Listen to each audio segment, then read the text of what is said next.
Oi, pessoal, tudo bem? Hoje a gente vai explorar uma ideia que, olha, pode mudar completamente a forma como se enxerga os investimentos. Ela vem de um cara com 40 anos de experiência no mercado. E é a seguinte: o ativo mais importante para ter sucesso não é uma ação específica, não é um fundo, nem nada super complicado. É uma coisa bem mais pessoal. Bora mergulhar nisso? Tá aí a frase. Parece simples, né? Mas é uma conclusão bem forte. E o mais legal é que isso não saiu de um livro de teoria. Isso veio de décadas de observação, sabe? Vendo na prática quem de fato constrói riqueza e quem, mesmo sabendo tudo de gráfico e relatório, fica pelo caminho. É uma lição que foi aprendida no calor do momento, em crises de verdade e em momentos de euforia total. E é aqui que a coisa fica interessante. Olha só esse paradoxo que o autor notou. De um lado, gente super inteligente que entende tudo de análise técnica, mas que acaba perdendo dinheiro, por quê? Porque na hora do aperto, a emoção fala mais alto e a pessoa não aguenta a própria estratégia. Do outro lado, gente com conhecimento técnico talvez mais básico, mas que se conhece profundamente. E são essas pessoas que, no fim das contas, constroem patrimônios impressionantes de forma consistente. Beleza, então o nosso papo hoje vai seguir essa trilha aqui. Primeiro, por que esse tal de perfil é tão importante? Depois, quais são os pilares para se conhecer de verdade? A gente vai ver os 3 perfis reais, como descobrir o seu, entender que ele muda com o tempo e, por fim, como usar tudo isso como uma bússola para investir melhor. Então vamos lá, começando pelo começo. O que é de fato ter sucesso nos investimentos? A resposta talvez não seja a que a maioria espera. Olha, a primeira coisa é tirar da cabeça aquela ideia de que perfil de investidor é só aquele questionário da corretora, sabe? Aquilo é só o começo. O perfil de verdade é um mergulho muito mais fundo. É entender, com total honestidade, quanta queda de mercado o estômago realmente aguenta, quais são os prazos da vida real e o mais importante de tudo. Por que afinal se está investindo? Qual é o objetivo final? Certo. E para chegar nesse autoconhecimento, existem 3 pilares. Pensa neles como a fundação de uma casa. Se a fundação for forte, a casa não cai. Com os investimentos, é a mesma coisa. O primeiro pilar é um verdadeiro banho de água fria. Sabe por quê? Porque na teoria, no papel, todo mundo é corajoso. Ah, se a bolsa cair 30% eu aguento. Mas o que esses 40 anos de mercado mostram é que, na hora que o patrimônio começa a derreter de verdade, pouca gente fica tranquila. A grande sacada aqui é descobrir qual é o limite real, não o que a gente acha que tem. Agora o segundo pilar, o tempo. Olha, um dos erros mais clássicos que o autor viu acontecer é a pessoa fazer um plano de investimento para daqui a 10 anos, só que na vida real ela vai precisar daquele dinheiro em 5. É um descasamento total. E alinhar a estratégia com os prazos da vida, os prazos de verdade, é fundamental para não ter que vender tudo correndo e no prejuízo. E chegamos ao terceiro pilar, que sinceramente talvez seja o mais poderoso de todos. Ele conecta o dinheiro com a vida. Pensa bem, por que alguém investe? Ninguém investe só para ver o número crescendo na tela. A gente investe para pagar a faculdade de um filho, para ter a paz de espírito de não depender de um chefe, para ter a liberdade de conhecer o mundo.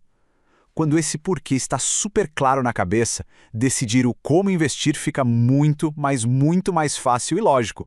Ok, com esses 3 pilares em mente, vamos ver como eles se juntam para formar 3 tipos de investidores. 3 arquétipos bem práticos. E ó, sem julgamento aqui, tá? Não tem certo ou errado. O que importa é a honestidade de se identificar com um deles.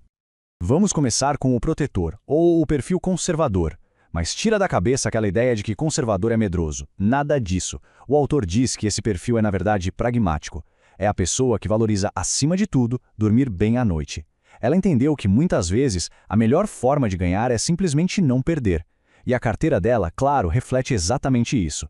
Depois vem o equilibrista, o perfil moderado. Não é alguém que fica em cima do muro, não. É alguém estratégico. Essa pessoa aceita que o mercado vai balançar porque sabe que esse é o preço que se paga para ter retornos maiores lá na frente. O segredo aqui é o equilíbrio e a disciplina de tempos em tempos, ajustar a carteira. E, por último, o construtor, o perfil arrojado.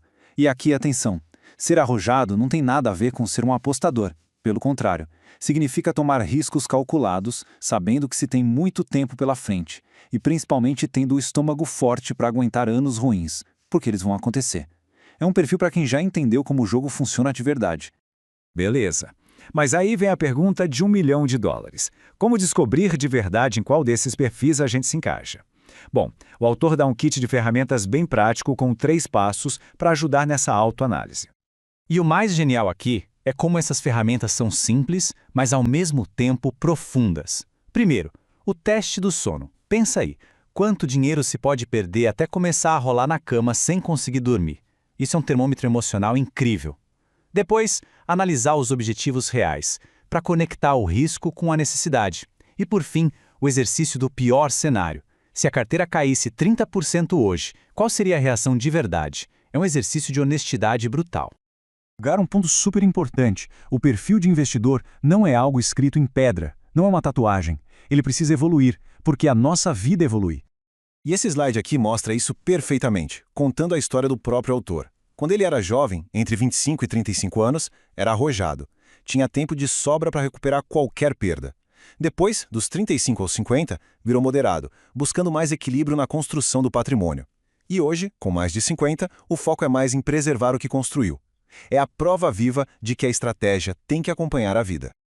E aqui ficou alerta, a grande lição dessa parte.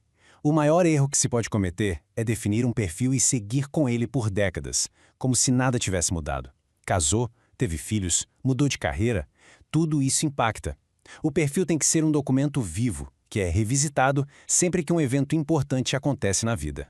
Para a gente fechar, vamos juntar tudo isso numa espécie de bússola do investidor. São algumas perguntas-chave que servem como guia para tomar decisões melhores, tanto nos dias bons quanto nos ruins. E a sacada aqui é ter um roteiro para 2 momentos diferentes. Para antes de investir, na calmaria, quando a gente está pensando com clareza. Perguntas como, isso vai me tirar o sono? Ou, eu realmente entendo onde estou colocando meu dinheiro? E tem as perguntas para a hora da tempestade, quando a volatilidade bate e o pânico quer tomar conta. Elas são como uma âncora para impedir que a gente tome uma decisão no calor do momento e se arrependa depois. Essa frase aqui, gente, resume tudo. É o coração da ideia.